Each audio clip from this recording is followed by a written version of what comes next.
So what's it like for you building a house or putting up a building in this current economy? That was my colleague, Mamiesi Thompson, who's been taking us round as far as this Living Standard series is concerned. As we digest this matter, we host Daniel Edu, Manager, Planned City Expansion Project, and Emmanuel Nyako, Lead Consultant, Whaley Properties. We also have Serum, an economist at the University of Cape Coast.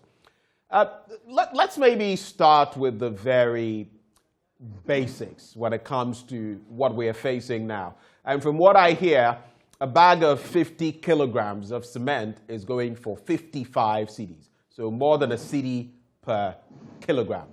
That is the reality. Let me come first to Mr. Nyako when it comes to what you're seeing. Why do you think it is so difficult for young people to, put up their own structures? What are the impediments you see? All right, thank you. Basically, I think it has to do with the standard of living in the country and then how much people are taking home at the end of the day. It's comparatively, they are unable to afford buying a house or building on their own, which is really difficult for a young Ghanaian. And probably the government is not paying much attention to affordable housing, which should have been the best bet for the ordinary Ghanaian who will not be able to afford a decent house. So that is my thoughts on that. All right, let me come to Mr. Edu. Recently, Mr. President was talking about the fact that even when it comes to affordable housing, we must do more to be able to reach out to the masses. He was proposing things that the private sector as well, a building worth anything in this country currently. Well, generally the challenges are what we all know, but I think that you may want to still look at, say the cost of the materials going up. Right. Land is still also an issue, basically. But then there's always a way of making it work without, reducing quality or cutting corners, so that at the end of the day, people can still make it. I wouldn't say we don't have challenges, but there are things that you can put in place, even to still make things work out, in spite of the cost of materials going up. Because at the end of the day, our philosophy in this project is that things will still go up, but at the end of the day, people still need, the houses. The demand is still there, so you have to find ways of making it work. Finding ways of making it work. How practical is it? You see what some people just shared with us. If you look at the common man's wages, you're looking at most people earning something, hovering around 2,000 cedis or less. Okay, public sector workers. There are a lot of people earning 1,500 and all of that. Practically, in practical terms.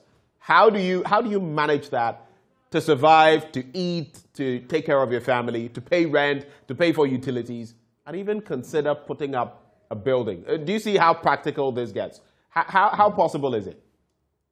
Yes, you see, we have as part of our packages or our project, if I may want just to share our experiences with you, we have what we call the lifeline.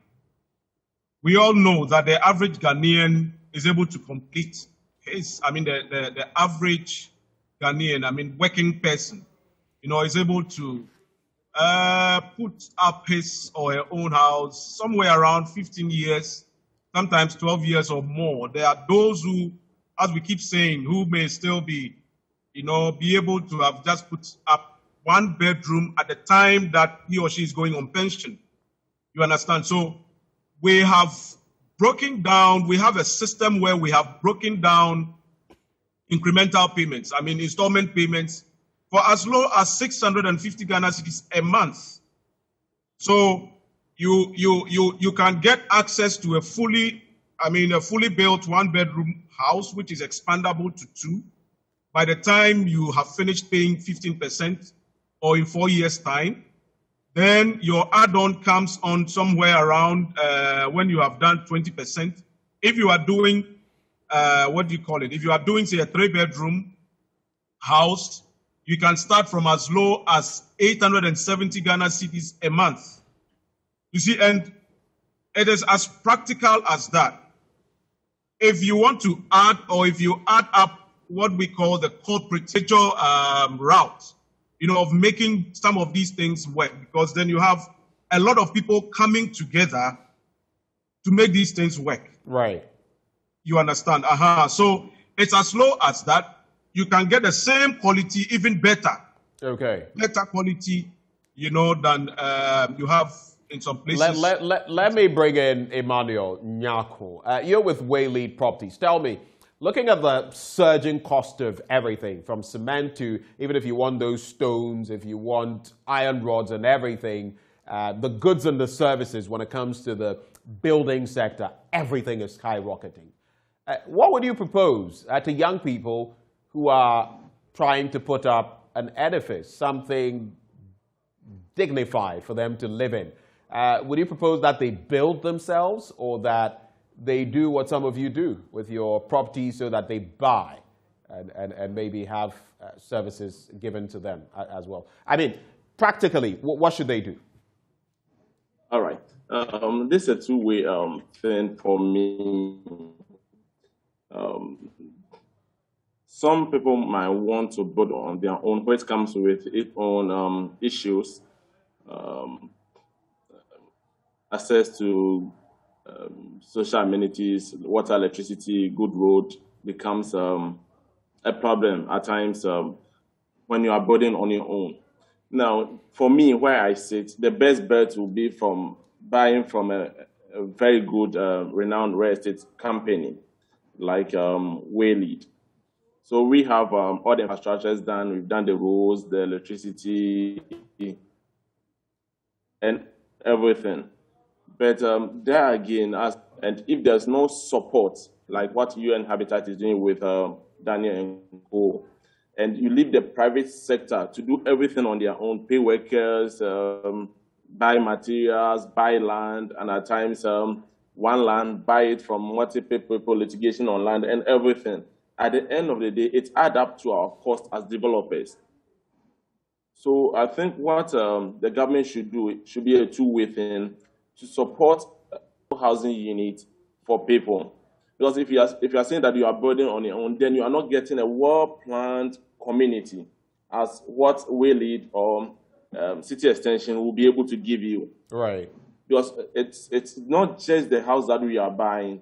I believe that you should also buy a house that the value will appreciate in future. So it should be well-planned area. And that's one problem that we are having probably in Accra and most parts of the country.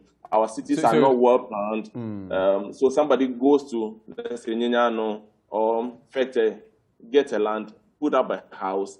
There's no electricity, there's no water, there's no good roads.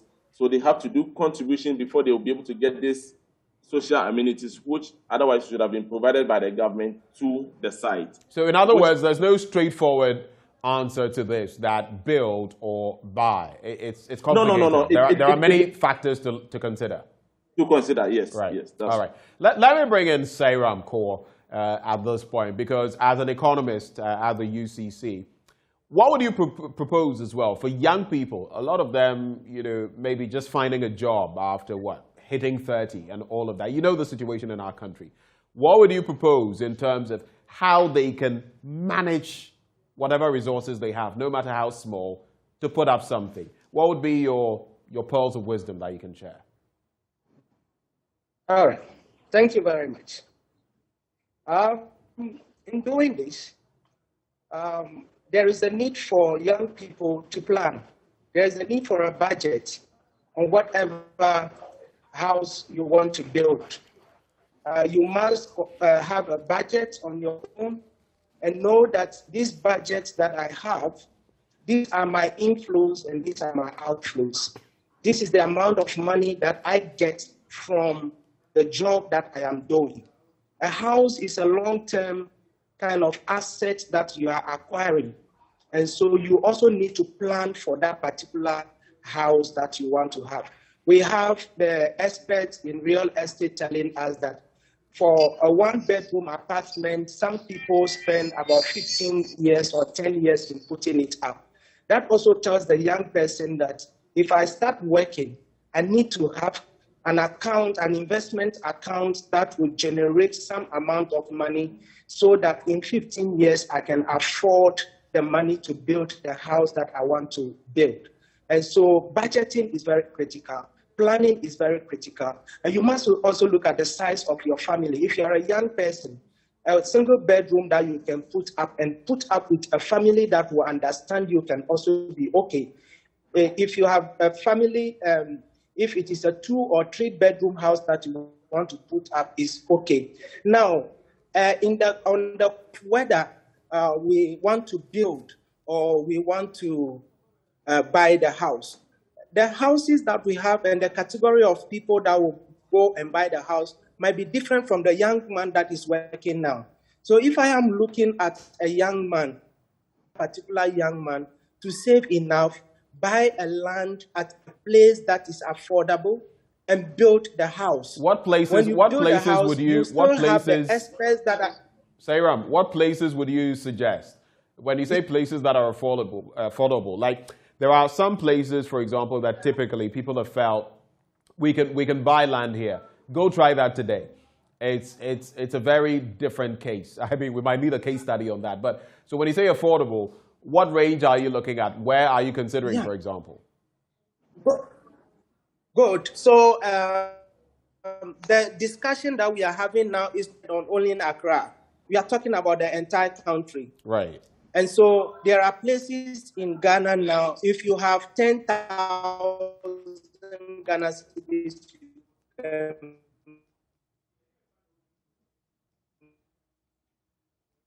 right. So Serum making a point there. Right. Right. Go ahead. Affordable land compared to some places that you have to get about 10,000 itself. Yeah, we have those ones. You need to plan and go and look for that particular land that is affordable and get the experts to do the drawings for you and do the advice for you. And then get the people house at a single bedroom apartment at 650 for a month for. Just calculate it for 10 years and the rest, and you realize that it is so much amount of money. So you can do that. As a young person, I would advise that you take some insurance policies that we have in Ghana that have investment components to that particular insurance policies.